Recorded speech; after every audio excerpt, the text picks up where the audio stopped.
My wife cheated twice. I fought for custody and still lost. Then got hit with child support. Later, I found out the child wasn't even mine. That's when everything changed. Hello Reddit I+ here. I spent 10 years raising a child who wasn't mine. And the truth only came out when my ex tried to make me pay for her mistakes. I'm 39 now. Back then, I was 26, and completely locked in. I met a woman named Celine, 24 at the time, and we moved in together fast. A year later, our daughter was born. We named her Aria.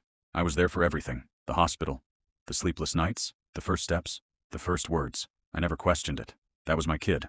End of story. I built my entire life around that little girl. I worked long hours, came home and cooked, helped with homework, showed up to every school event. I was the one who stayed when things got hard. I was the one she called Dad. Selena and I weren't perfect, but I thought we were solid. I was wrong. The first time she cheated, I almost didn't believe it. It was with some coworker. I found messages, confronted her, and she cried, begged, said it meant nothing. I stayed. Not for her, but for Aria.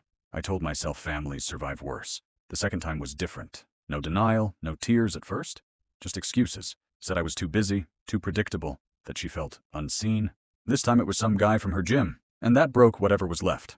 I ended it. Aria was 8 when we split. That's when reality hit me. My name wasn't on the birth certificate.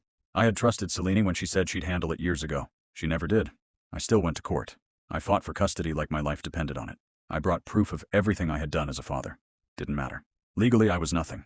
The judge gave me limited visitation, a few weekends, some holidays. That was it. I walked out of that courtroom feeling like someone had just erased a decade of my life. But I didn't give up on Aria. I showed up every single time I was allowed to. I made those weekends count.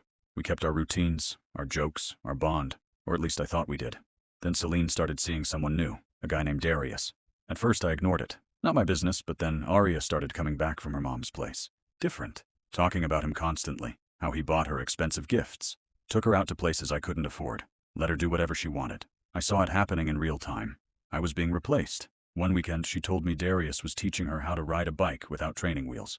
That hit hard, because I had been waiting to do that with her. Another time she mentioned he came to her school event. I wasn't invited. Slowly, she started pulling away. Calls got shorter. Visits felt forced. I could feel myself losing her, and there was nothing I could do about it. Then out of nowhere, everything flipped. Darius disappeared. Just like that. No calls, no visits, nothing. Aria was devastated. Crying, confused, asking questions no one could answer. And suddenly, I wasn't the guy being pushed out anymore. Now I was the stable one again. Celine started reaching out more, being nicer, suggesting I take Aria more often. And then came the part that made my blood boil. She filed for child support.